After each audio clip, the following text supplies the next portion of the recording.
Hi everyone, I'm thilsey and welcome to my channel. I'm making this video because as an alpha simmer, mainly when it comes to hair though, I am sick of Max's Match simmers saying that alpha hair is ugly. Everyone has their own opinion of course, but I believe that many players saw bad examples of alpha hair and I want to fix that. So if your sims look like this, there's still a lot that can be done to make them shine. Of course your sim style is up to you, but that's definitely a skill that can always be improved. And your sims can then look like this instead.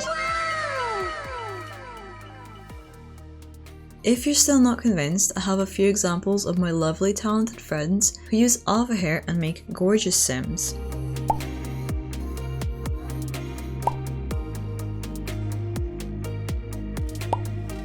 Now that you see how pretty alpha sims can be, I know there's still one big argument people usually have. Alpha hair doesn't match the game, and your sims stick out too much from townies. Honestly, why worry about matching your sims to the game when townies spawn like this? Nonsense is going to be around you either way, so why bother? Finally, let's start from step 1. It's important to pick the hair that is actually good quality. Not all hairs by all creators are equally good, unfortunately. I won't name any creators, but in my opinion, these are examples of not so good alpha hair. If the hair sits on your sim's head properly, isn't a weird size, and has nice detail in it, I'd say you're on the right track. The rest, like styling and coloring, is totally up to you. Now that that's out of the way, let's talk about step 2, which are the eyebrows and eyelashes. I'd usually start from eyebrows first, but let's base this makeover around the hair since it is the point of this mini tutorial. Max's Match eyebrows can look a little weird with alpha hair, so let's try something a little bit more realistic. It doesn't have to be ultra realistic, but seeing individual hairs on eyebrows is such a nice touch. My favorite eyebrows for this are usually by Goppolsme. Eyelashes are an absolute must, and my favorite are these Kijiko eyelashes, such a classic. They fit so nicely into the game, they honestly aren't even alpha or Max's Match, it's literally something that should be in this game. It's a necessity. This is also a good moment to mention I will link everything I used today in the description, so look out for that if you're interested in any of these items. Now let's move on to a quick step 3, which is eye overlays. I know we are going into some really small details here and you might be wondering how is this connected with alpha hair in any way, but adding a lot of detail to your sim, especially their face,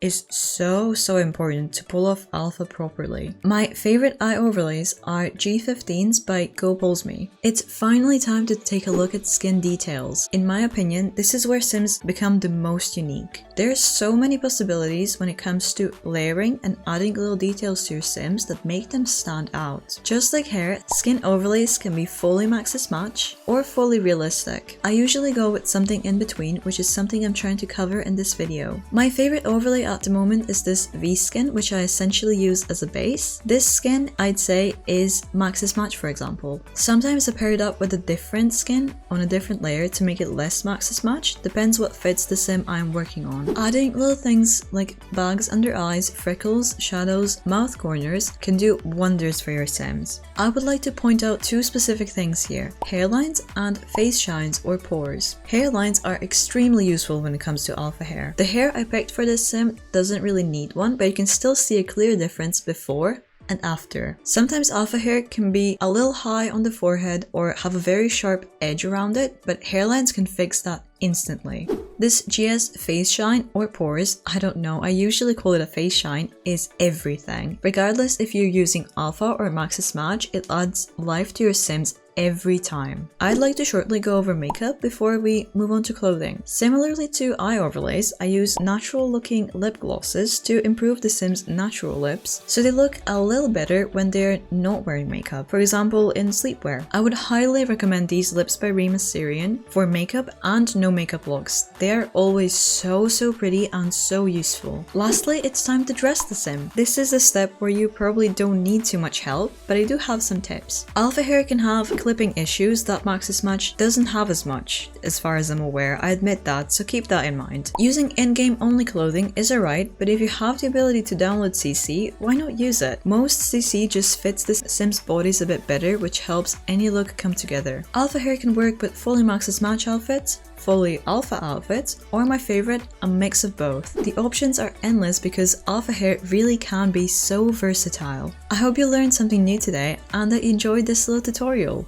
Just to clarify again, I'm not saying that this is the right and only way to make Sims. Everyone's style is valid and amazing. I made this video as a guide to share what I've learned during the last year I've been regularly making Sims and how I noticed my Sims improved. So if you like this video, don't forget to subscribe and let me know if you'd like to see something similar in the future. Thank you for watching. Bye!